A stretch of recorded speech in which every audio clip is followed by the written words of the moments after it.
Well, I was born in Vancouver, British Columbia, 1925. And then my parents were born in Japan, in Fukuoka. And my sisters, some of them were born in White Rock and some in Vancouver, BC.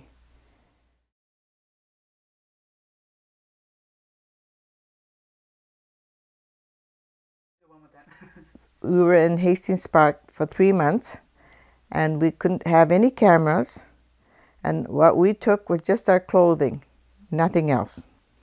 We couldn't take anything special, just our clothes. And then the Mounties were very nice to us. And what we used to do was we used to wait, like we used to have bunk beds. So my parents slept downstairs and we slept on the top bunk. So we used to always wait for the Mounties to come around to check. And they were very nice about it, you know. I mean, they didn't treat us mean. You know, I thought they were very good about it. So, no, there was one friend that used to come every so often, and we used to have to see them by the fence. There was a fence, and we talked them through the fence, and that was it. But they weren't allowed inside. Hakujing and Chinese that came to see us. Yeah, but it was through the fence that we could talk to them. They weren't allowed inside that park.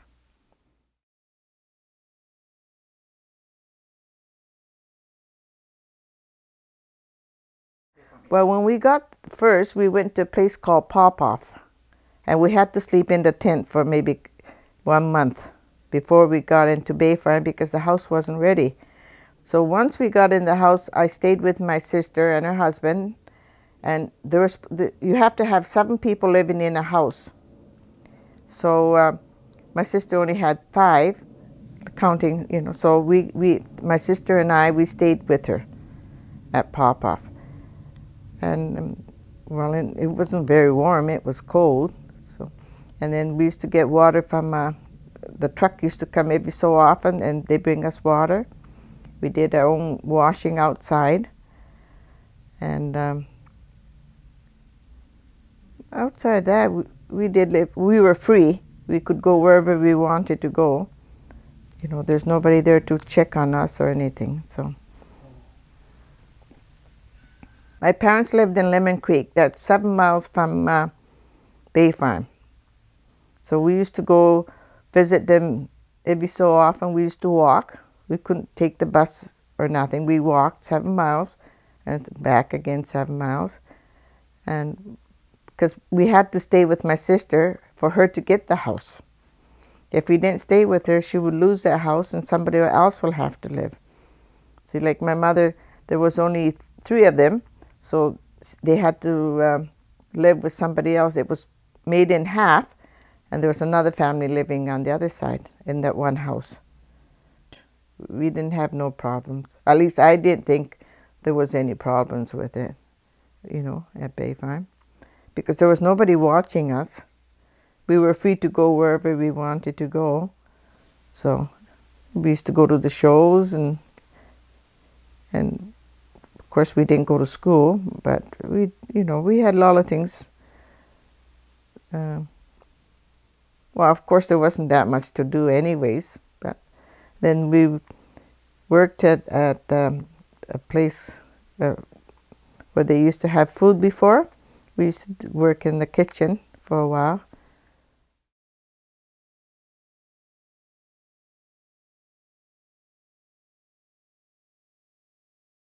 I think the people at Fort William they were very good to us. I think we were about the 2nd Japanese that came here. So I don't think they treated us bad. You know, they were really good to us. And I don't think there was no discrimination as far as I was concerned. So I like Fort William anyways. I did like it better than Vancouver, you know, because I find that everybody is friendly here. And there's so many different nationalities that seem to be one happy family, you know. We were staying at Italian place, and they treated us real good. Yeah, and their name was Mastrangelo's, but they were really, well, they were like a family. Yeah. So, I mean, we had no problem with them, with none of them, none of the people. In fact, in Fort William, I worked at Hakujin's place as a housekeeper, and yeah, I can't think of the name, but they were very nice people too. They treated me well. So, and then I went to work at Great Lakes Sawmill afterwards in the bunkhouse, and I enjoyed myself. I was young. As far as I'm concerned, I don't think we had any problem.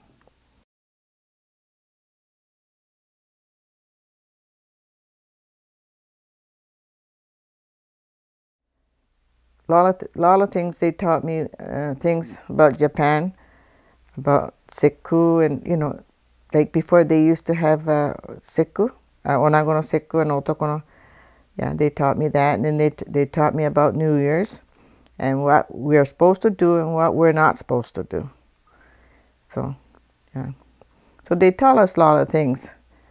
Then they taught us a lot about, they were superstitious. So, and I'm one of them, and my husband doesn't believe in it, but I do. So,